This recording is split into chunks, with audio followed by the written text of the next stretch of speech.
Uniform civil code UCC पर BSP की क्या प्रतिक्रिया है, उसके संबंध में बीएसपी का ये कहना है कि यहाँ विशाल आबादी वाले अपने भारत देश में हिंदू, मुस्लिम, सिख, ईसाई, पारसी व बौद्ध आदि इन विभिन्न धर्मों को मानने वाले लोग रहते हैं, जिनके हर मामले में रहन सहन व जीवन शैली आदि के अपने अलग अलग से तौर तरीके, नियम एवं रस्म रिवाजें हैं, जिसे नज़रअंदाज नहीं किया जा सकता है। लेकिन वहीं दूसरी तरफ ये बात भी काफ़ी हद तक सोचने वाली है कि यदि यहाँ सभी धर्मों के मानने वाले लोगों पर हर मामले में एक समान कानून लागू होता है तो उससे देश कमज़ोर नहीं बल्कि मजबूती होगा। साथ ही लोगों में आपसी सांप्रदायिक सद्भाव व भाईचारा आदि भी पैदा होगा।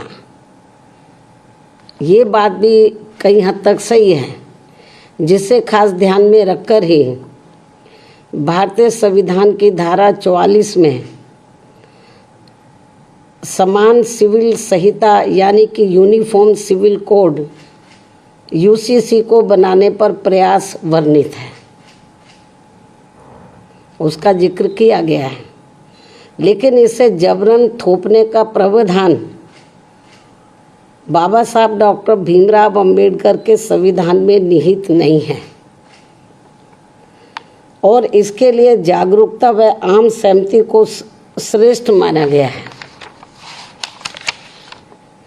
जिस पर अमल न करके अब इसकी आड़ में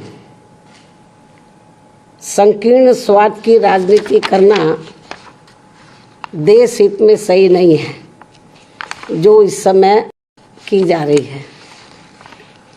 क्योंकि संविधान की धारा 44 में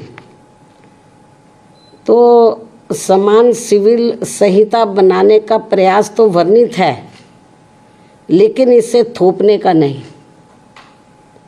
इसलिए इन सब बातों को खास ध्यान में रखकर ही तब फिर बीजेपी को देश में यूसीसी को लागू करने के लिए कोई कदम उठाना चाहिए था।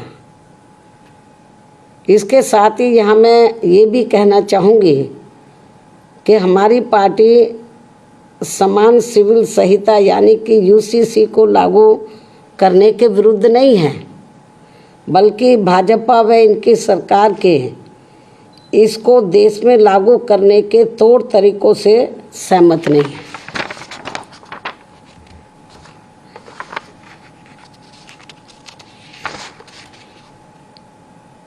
जिसमें सर्वधर्म हिताय व सर्वधर्म सुखाय की नहीं, बल्कि इसकी आड़ में इनकी संकीर्ण स्वार्थ की राजनीति ज़्यादा देखने को मिल रही है, जो उचित नहीं है।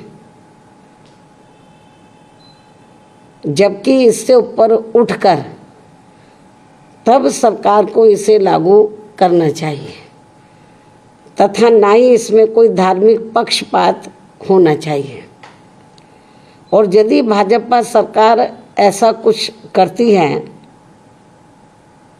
तो तब फिर हमारी पार्टी इस मामले में अपना कोई सकारात्मक रुख अपनाएगी,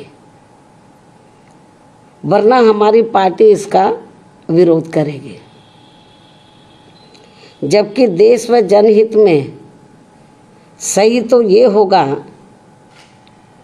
कि इस समय सरकार को अति महंगाई, गरीबी, बेरोजगारी तथा शिक्षा, स्वास्थ्य, सुख, शांति, समृद्धि जैसी बुनियादी ज़रूरतों के अभाव से त्रस्त व पीड़ित करोड़ों मेहनतकश व मजलूम देशवासियों के दुख दर्द पर से ध्यान बांटने में समय, संसाधन व ऊर्जा बर्बाद करने की बजाय उनसे मुक्ति पाने पर ध्यान देना चाहिए। जिन समस्याओं से ये लोग, देश की आम जनता त्रस्त है, पीड़ित है, दुखी है, लेकिन इस ओर ध्यान नहीं जा रहा है। इससे ऐसा लगता है कि बीजेपी व इनकी सरकार तो इन सब कमियों पर से देश की जनता का ध्यान बांटने के लिए तो ये आम चर्चा है कि अब ये लोग समान कानून बनाने की बात कर रहे हैं कि वो सब पर लागू हो। ये लोग जो है ये बात कर रहे हैं कि यूनिफॉर्म सिविल कोड लाया जाए और सभी धर्मों पर एक जैसा वो लागू हो। तो इससे कुछ ये भी आम चर्चा है लोगों में कि जो इस समय जो प्रमुख समस्याएं हैं जिनका मैंने जिक्र किया है, तो उसकी तरफ सरकार का ध्यान नहीं जा रहा है।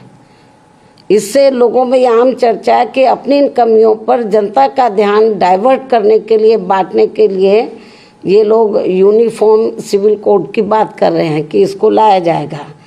तो लेकिन मैंने बताया कि हमको इसके खिलाफ नहीं है, लेकिन इस बात को भी ध्यान में रखकर चलना चाहिए कि अपने देश में विभिन्न धर्मों को मानने वाले लोग रहते हैं, उनके अपने रस्म रिवाज है, उनकी अपनी कार्यशैली है, जन्म से लेकर मृत्यु तक उनके अपने अलग से तौर तरीके हैं।